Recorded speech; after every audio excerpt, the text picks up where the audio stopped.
हमारे चैनल को सब्सक्राइब करने के लिए सब्सक्राइब के रेड बटन पर क्लिक करें और इसके साथ बेल बटन पर भी क्लिक कर दें ताकि हमारी हर नई वीडियो फौरी आप तक पहुंच सके। रहमतुल्लाहि व बरकातहू। व्यूअर्स, हकीम मोहम्मद इमरान कबो आपकी खिदमत में हाजिर है। व्यूअर्स, बेशुमार बेटियों के फ़ोन आते हैं कि शादी के बाद उन्हें बांझपन की प्रॉब्लम है और लेडी डॉक्टर ने उन्हें बताया है कि ट्यूबों की ब्लॉकेज है। तो व्यूअर्स, मैं आज आपको इस मसले के लिए इंतहाई आसान और सादा नुस्खा बताने लगा हूँ। जो मेरी बेटियां या बहनें ट्यूबों की ब्लॉकेज की वजह से बांझपन का शिकार हैं, वो ये नुस्खा यूज़ करें। इंशाल्लाह मेरे मालिक ने चाहा, मेरे अल्लाह ने चाहा तो 1 से 2 माह के अंदर अंदर ही आपका ये मसला हल हो जाएगा, आपकी ये प्रॉब्लम सॉल्व हो जाएगी और अल्लाह पाक आपको औलाद जैसी नेमत से नवाजेंगे।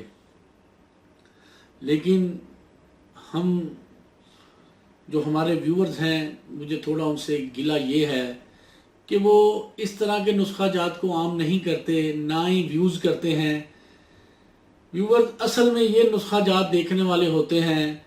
अगर हम भी दूसरे चैनल्स की तरह गंदे टाइटल बनाने शुरू कर दें और फजूल और वाहियात अल्फाज इस्तेमाल करके वीडियोस बनाना शुरू कर दें तो व्यूज़ की लाइन लग जाती है। सिर्फ मुझे गिला ये होता है कि जो अच्छे नुस्खा जात हैं, जिनकी अवामन नास को वाकई ही ज़रूरत है, हम उनकी तरफ तवज्जो नहीं देते। तो बराह करम जो बहन बेटी ये वीडियो देखे, देखने के बाद जिनको ज़रूरत है उनके लिए शेयर ज़रूर करें। जो मेरा भाई ये वीडियो देखे, बेटा वीडियो देखे, वो ये देखने के बाद जिनको ज़रूरत है, जिनके यहाँ औलाद की ना होने की प्रॉब्लम है और ट्यूबों की ब्लॉकेज का मसला है, वो इसको शेयर ज़रूर करें। नुस्खे के अज्जा इंतहाई आसान और सादा है। सिर्फ 3 चीज़ें हैं। कैमरा बिल्कुल करीब कर लें जी ऊपर। नंबर 1 पहली चीज़ है कलवंजी। नंबर 2 दूसरी चीज़ है मेथी दाना। ये वो मेथी दाना है जो हम अचार वगैरह में डालते हैं। वो इससे बड़ा होता है, उसे अमूमन मेथरे कहते हैं। बाद औक़ात ये भी डाला जाता है, इसे मेथी दाना कहते हैं। आपने मेथी दाना लेना है, मेथरे नहीं। तीसरी चीज़ है अलसी। ये भी पंसारियों से आम मिलती है, ठीक है जी। गालिबन इंग्लिश में इसे फंगरीक सीड कहते हैं, फंगरीक सीड में भी। मैं हो सकता है कोई लफ्ज़ गलत ना बोल रहा हूँ, अगर गलत बोल रहा हूँ तो कमेंट्स में तस्हीह कर दें। ये तीनों चीज़ें आपने बराबर वजन ले लेनी है। 25-25 ग्राम ले लें तीनों चीज़ें, चाहे 50-50 ग्राम ले लें, पाबंदी नहीं है।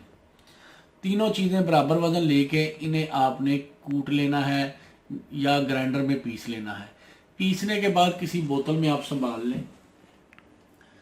संभालने के बाद इसको इस्तेमाल का तरीका ऐसे है कि आधा चम्मच चाय वाला, जो हम चाय वाला यूज़ करते हैं, छोटा चम्मच आधा, सुबह खाने के आधे घंटे बाद नीम गर्म पानी के साथ, आधा चम्मच रात को सोने से कबल नीम गर्म पानी के साथ। और इसके साथ साथ आपने परहेज ख़वातीन ने किस चीज़ का करना है, जिनकी ट्यूबों की ब्लॉकेज है, ठंडी चीज़ें नहीं उन्होंने खानी। आइसक्रीम टाइप चीज़ें, ठंडा मिल्क शेक नहीं पीना। उसके अलावा ऐसी चीज़ें जिनकी तासीर ठंडी है वो यूज़ नहीं करनी। और अल्लाह ताला से दुआ मांगनी है कि अल्लाह ताला आपकी इस मुश्किल को टालें, ठीक है जी। ये तो हो गया इस्तेमाल का तरीका। परहेज़ इसके साथ क्या करना है, जिन बहनों को बांझपन का मसला है वो कोशिश करें कि जो आपके यहाँ दूध आता है वो किसी भैंस का, ऐसी भैंस का ना हो जिसे टीका लगा के दूध लिया जाता है। नंबर 1। नंबर 2, फार्मी अंडा और फार्मी चिकन सख्ती से मना है, ठीक है जी। नंबर 3, बेकरी, पिज़्ज़ाज और बोतलें, ये भी सख्ती से बंद है। सादी ग़िज़ा खाएं, सब्जियां खाएं, फलों का इस्तेमाल करें, जितना मर्ज़ी खाएं, कोई परवाह नहीं है। तो व्यूअर्स, ये इंतहाई आसान और सादा नुस्खा आपको बता दिया है। आप इसको, जिनको प्रॉब्लम है ट्यूबों की ब्लॉकेज की, वो यूज़ करें। इंशाअल्लाह अल्लाह मेरे ने चाहा तो अल्लाह पाक करम कर देंगे। इस दुआ के साथ हकीम मोहम्मद इमरान को को इजाज़त दें। अल्लाह ताला आपको और आपके अहल खाना को हर किस्म की बीमारियों से महफूज रखे। आमीन। अस्सलामु अलैकुम व रहमतुल्लाहि व बरकातहू।